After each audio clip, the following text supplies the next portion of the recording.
부동산 시장에서 영향을 미치는 요소들은 부동산도 이제 일반적인 재화와 일단 기본적인 맥락은 같이 하거든요. 그래서 수요와 공급적인 측면을 고려를 해야 되고, 그 다음에는 다른 어떤 재화보다 심리적인 요인이 많이 영향을 미치는 그런 시장이라고 볼 수 있어요.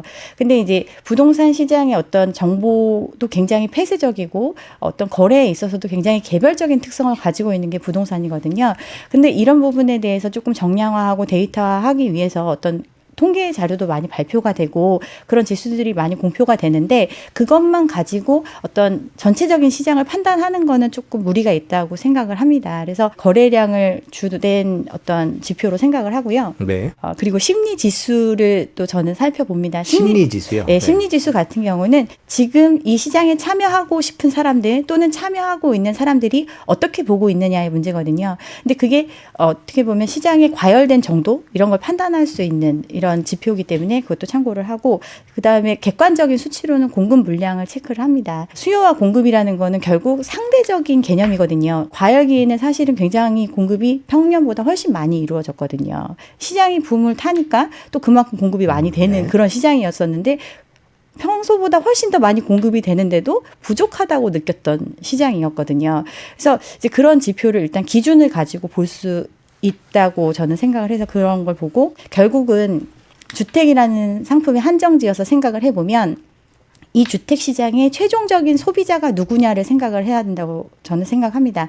그러니까 주택 시장의 최종 소비자는 결국 내 주변에 있는 사람들이거든요. 네. 그 사람들이 그러면 어느 정도의 소득 수준을 가지고 있고 어느 정도를 기꺼이 주거 비용으로 지불할 수 있는가, 이걸 기준으로 판단을 해야 되고, 그 사람들이 그런 과연 소득을 얼만큼 모아서 이 집을 살 수 있는가, 구매 능력을 봐야 되잖아요. 그래서 이제 PIR을 또 참고를 합니다. 최근에 심리지표와 관련돼서 나온 기사가 하나 있는데요. 네. 부동산 규제 완화 약발 지속으로 주택 매매 소비 심리가 석 달 연속 상승했다. 이런 기사가 나왔거든요. 이런 기사는 어떻게 봐야 될까요? 심리 지수가 실제적으로 수치적으로 상승한 건 맞기 때문에 심리 지수가 올라갔다 이렇게 얘기를 하는데, 심리 지수의 기준이 되는 게 100이에요. 네. 100을 기준으로 이제 매도자가 더 많은 시장인지 매수자가 더 많은 시장인지 이걸 가지고 판단을 하는 거거든요. 네. 지금 100 이하예요. 네. 올라봤자 100 이하거든요. 근데 과열됐던 시기에는 거의 200 가까이 올라갔었거든요. 네, 그 심리 지수가. 근데 지금 뭐 주변에서 반등한다는 얘기도 많이 나오고 급매물이 소진됐다는 얘기도 나오고 또 대출도 예전과 비슷한 조건으로 받을 수 있다라는 얘기가 나오니까 사람들이 예전보다는 얼어붙었던 그 마음보다는 조금 녹아있는 상태, 그래서 좀 물어보는 사람도 늘어나고 이런 게 심리 지수에 반영이 되는 거죠. 그렇지만 극도로 과열됐던 시기와 비교해 봤을 때는 굉장히 지금 괴리감이 있는 상황이고, 또 그냥 이렇게 과열되지 않았던 시장에서도 기본적인 어느 정도의 수준이 있잖아요. 그런 거와 비추어 봤을 때는 아직도 뭐 얼어붙어 있는 시장이라고 생각을 합니다. 또 부동산이라는 게 사고 싶다는 마음만 가지고 살 수 있는 물건이 아니거든요.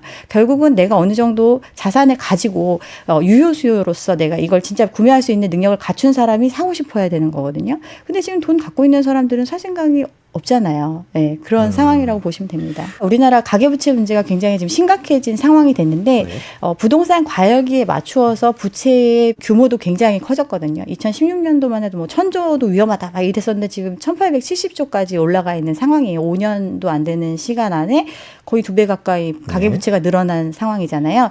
근데 이 가계부채가 증가한 원인을 살펴보면 대부분 부동산 구입을 통해서 가계부채가 증가를 했어요. 그러면 우리가 이제 어떤 가계부채, 그러니까 빚을 낼 때 그럼 이거를 뭘 기준해서 빚을 내줬나를 생각을 해보면, 사람들이 어떤 소득을 어느 정도 벌어들여서 이걸 갚아낼 수 있는 능력이 있다, 이걸 판단한 게 아니거든요. 그냥 담보 대비해서 얼마만큼의 비율로 돈을 빌려준 형태예요. 그러면 지금 집을 사느라고 돈을 빌린 사람들이 과연 이 돈을 다 갚아낼 수 있는 능력이 있느냐, 이런 부분은 전혀 검증되지 않은 상황이거든요. 뭐 6억짜리 집을 갖고 있으면 66에 36, 뭐 3억 6천은 대출을 해주고 남은 이 3억 6천은 이 사람이 정말 소득을 통해서 꾸준히 갚아낼 수 있느냐는 안 본 시장이었거든요. 그런 시장이었다가 이제는 어떤 전반적인 금융 규제나 이런 부분들에 비추어 봤을 때 DSR이 도입이 된 거잖아요. 이제 그걸 보고 빌려주는 시장이 왔고, 그럼 과연 사람들이 지금 말하는 집값 대비해서 그만큼의 빚을 내놨는데 이걸 감당할 수 있느냐, 이런 문제를 생각을 해보면 굉장히 좀 심각한 상황이라고 볼 수 있습니다.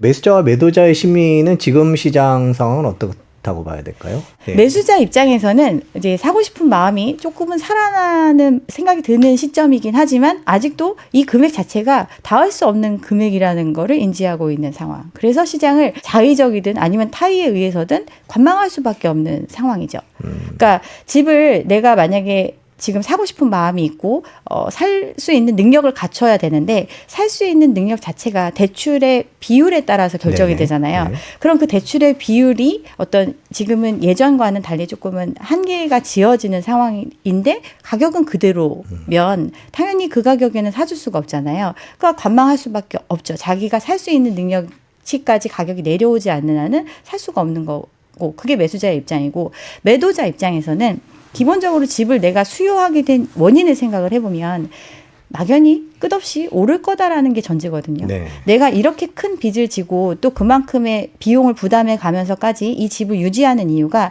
나 말고 나 다음 사람은 훨씬 더 비싼 값에 사줘서 나한테 자본이득을 가져다 줄 거라는 그런 기대감을 가지고 지금 매수를 한 입장이잖아요. 이 매수자는 언제든 공급자 입장으로 바뀔 수 있는데 이 매수자가 버텨내려면 어떤 금융 환경이나 이런 것들이 꾸준히 이어져야 되는데 지금은 이제 그런 환경이 바뀐 거잖아요. 고금리 환경으로 넘어오면서. 그래서 뭐 신규 대출을 받거나 정책자금의 지원을 받아서 어떤 그 조건을 조금 연장하는 사람도 있겠지만 절대 다수를 다 구제할 수 있는 규모가 아니거든요. 금액 자체는. 그리고 기존의 대출을 받은 사람들이 한 80% 가까이가 변동금리로 빌려놓은 상황이기 때문에 이 금리 인상에 대해서 굉장히 큰 부담감을 느끼고 있어요. 근데 이걸 계속 내가 버티고 유지해 가느냐의 문제인데 그렇게 하려면 내가 지금 희생을 치르려면 그만큼의 이익이 있다라는 확신이 들어야 되는 시장이어야 되는데 그렇지 않은 시장이기 때문에 불안함에 빠져 있는 거죠. 그래서 사실은 물리적으로 버티지 못해서 금매를 내놓는 사람도 있고 또 버티고 싶어도 어떤 여건이 안 되기 때문에 강제적인 방법으로 이제 물건을 회수당하는 경우가 생기고 지금 이제 그런 시장이라고 볼 수 있습니다.